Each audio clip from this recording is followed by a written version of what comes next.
Alterations in adrenal hormones.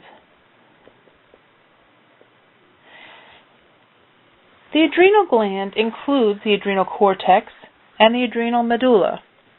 Each portion has different functions and secretes different hormones. The adrenal medulla secretes catecholamines, epinephrine and norepinephrine. The adrenal cortex secretes corticosteroids. The glucocorticoids, which is cortisol mainly, and the mineralocorticoids, primarily aldosterone.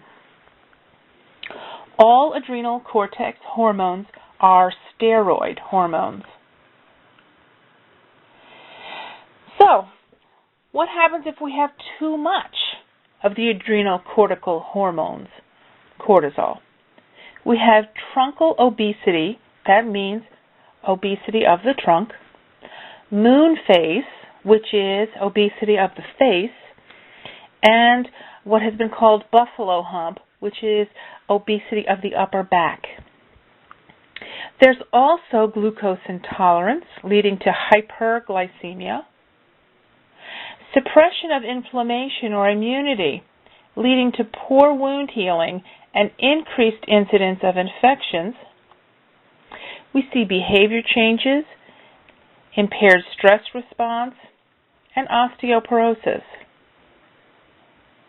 What if we don't have enough of the cortisol? Well, we see hypoglycemia, anorexia, nausea, vomiting, weight loss, fatigue, weakness, and poor stress response. You notice there's a problem with stress response on both of these. Both too much and not enough cortisol can cause problems with a stress response. Now, oversecretion of cortisol leads to Cushing's syndrome, and undersecretion leads to Addison's disease. So, if you remember this diagram, we're down here looking at the anterior pituitary. The hypothalamus influences the anterior pituitary in terms of cortisol production.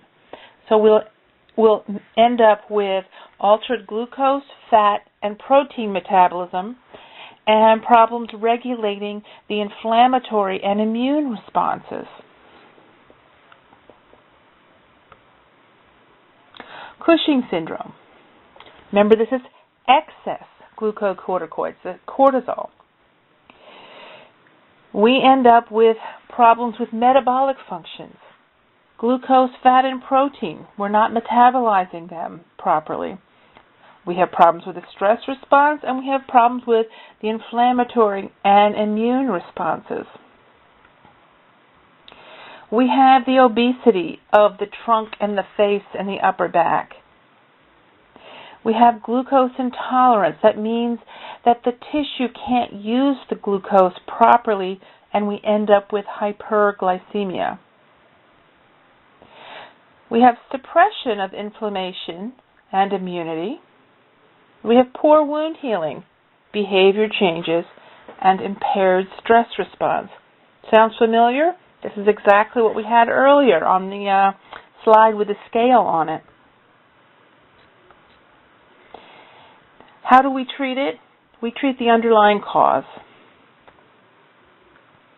Addison's disease is adrenocortical insufficiency. There's not enough cortisol being released, but we also end up with not enough of the mineralocorticoids, the aldosterone. Aldosterone regulates sodium, potassium, and water, and it's part of the blood pressure regulation system. So we have problems both because of the glucocorticoid deficiency, and we have problems from the mineralocorticoid deficiency. If it's cortisol, we see hypoglycemia, poor stress response, fatigue, weakness, anorexia, nausea, vomiting, and weight loss, and personality changes. The problems we see because of not enough aldosterone include dehydration, hyponatremia, that means not enough salt, hyperkalemia, that's too much potassium, hypotension, weakness, fatigue, and shock. How do we treat it? Fluid replacement. Give them the hormones they don't have enough of. And increase dietary sodium.